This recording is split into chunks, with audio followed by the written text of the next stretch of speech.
And it, you know, even though she didn't seem to contribute, in my opinion, she doesn't seem to contribute much to the music itself, because there's a great focus on Jack's contribution.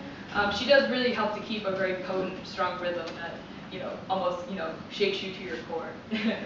And Jack has claimed that his songwriting style is rooted primarily in the blues, thanks to Son House, as I mentioned before.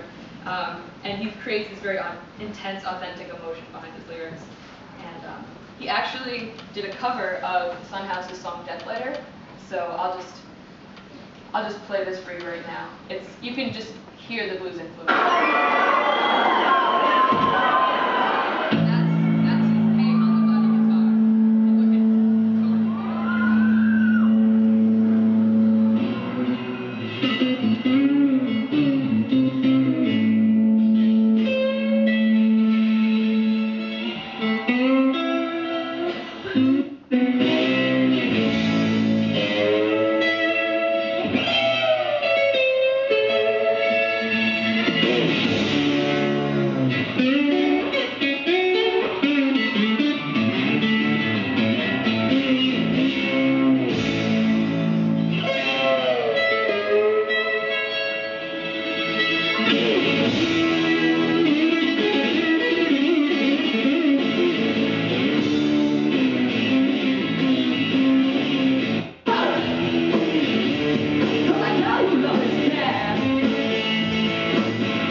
So they released a self-titled debut album in 1999, but they didn't really gain much attention until they released their follow-up album, I can't pronounce it. It's a Dutch word, so it was released on June 20th, 2000, and it's considered a cult classic among early White Stripes fans. And the album title is actually derived from a Dutch art movement called the Style, with which incorporates a minimalist aesthetic into its design, which greatly inspired the group's musical image, I think.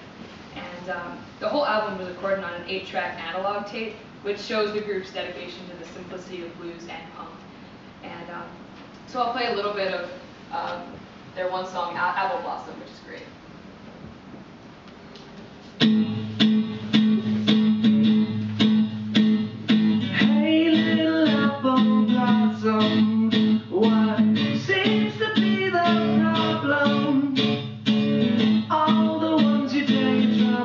They don't really care for you. And but once they released their next album, White Blood Cells, on July 3rd, 2001, that's when they really gained commercial success in the mainstream. In the bag, there's a what? Bag. Oh, okay. Yeah, I was a little worried about that. I didn't have enough in there. Oh, geez. Okay, well, I think I might be able to get through this hopefully. Well, when they released White Blood Cells on Symphony for the Record Industry label, they gained even greater success when it was re-released on V2 Records, this major label, and it gained critical acclaim for its stripped-down, back-to-basics approach, and it actually earned platinum record status by selling over 1 million units. It's pretty cool. And this album features a more simple guitar and drums rock sound, and the production of the album actually lasted less than 4 days, and this is in the group's attempt to create this real tense feeling that captured the band's live energy. And Jack's lyrics actually deals with subjects of love, hope, betrayal, and paranoia, mostly due to the increased media attention that was focused on his group. And probably one of the most well-known songs off this album is Fell in Love with a Girl, my all-time favorite. And its music video, they have very creative music videos over the course of their career, specifically this one, which earned 3 MTV Video Music Awards in 2002, and actually a nomination for Video of the Year. And it features this Lego stop-motion animation, where it was filmed frame by frame, and where Legos were rebuilt and deconstructed to create this illusion of motion, which is awesome. So I'll play that for you.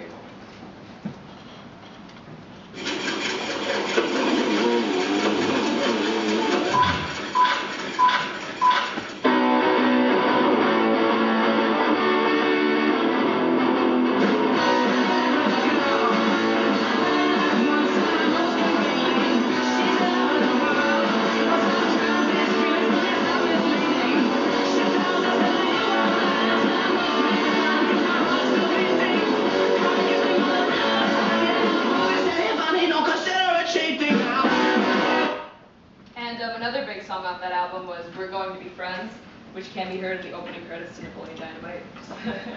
And this song has a very simple musical arrangement because it has one lone acoustic guitar. And I feel like it really emulates the simple nature behind this childhood love song, which is allegedly dedicated to Susie Lee, Jack's childhood crush.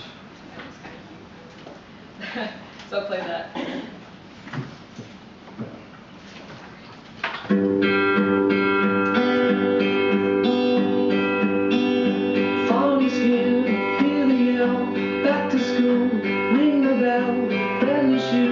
Walking blues, climb the fence, books and pens. I can tell that we are gonna be friends. I can tell that we are gonna be friends. And their next album, Elephant, which was released April 1st, 2003, was released on V2 Records as their major label debut, reached #1 on the UK charts and #6 on the US charts, and was certified double platinum in both countries. And this album earned a Grammy nomination for Album of the Year and won Best Alternative Music Album in 2004.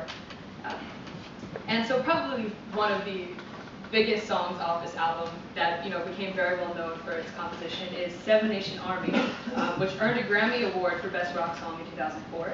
And like I said, it earned great popularity due to this driving, sinister guitar riff that became very well known amongst the mainstream. And it has this deep haunting sound that was created by a semi-acoustic guitar, Jack's K hollow body. And it's played through a whammy pedal to create this really deep bass guitar sound behind it. And it actually became very well known where amongst people would chant it at sporting events like the 2006 World Cup and political rallies.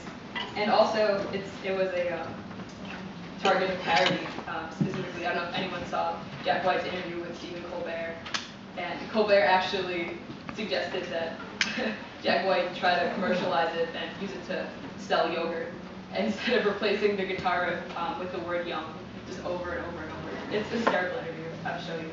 But yeah, here's the song.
Because it actually follows the traditional 12-bar blues structure that we've talked about so much in this course.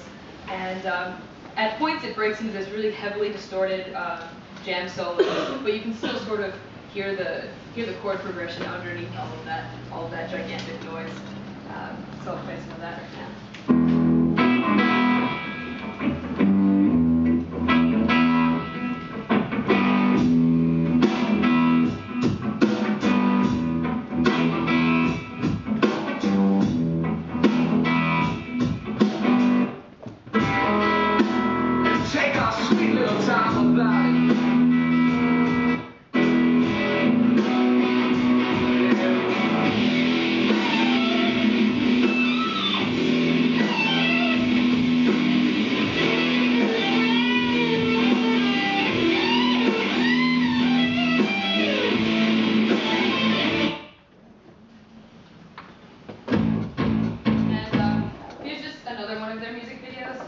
this iconic music video is for the hardest button to button is actually used with pixelation animation, where it creates this effect where dozens of drum hits and guitar amplifiers appear and then disappear.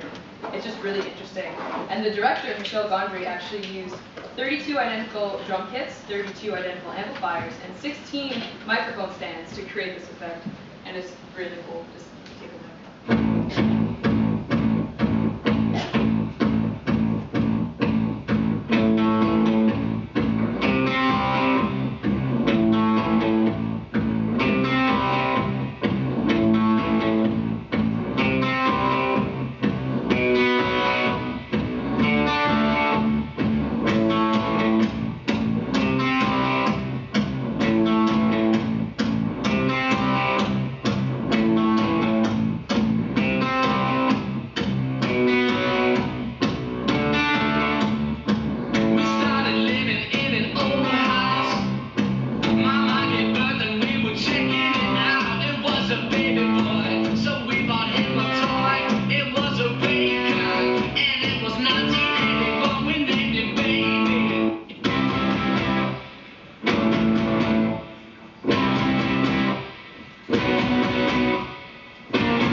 I believe that's about time. Thank you guys so much. It's an awesome semester.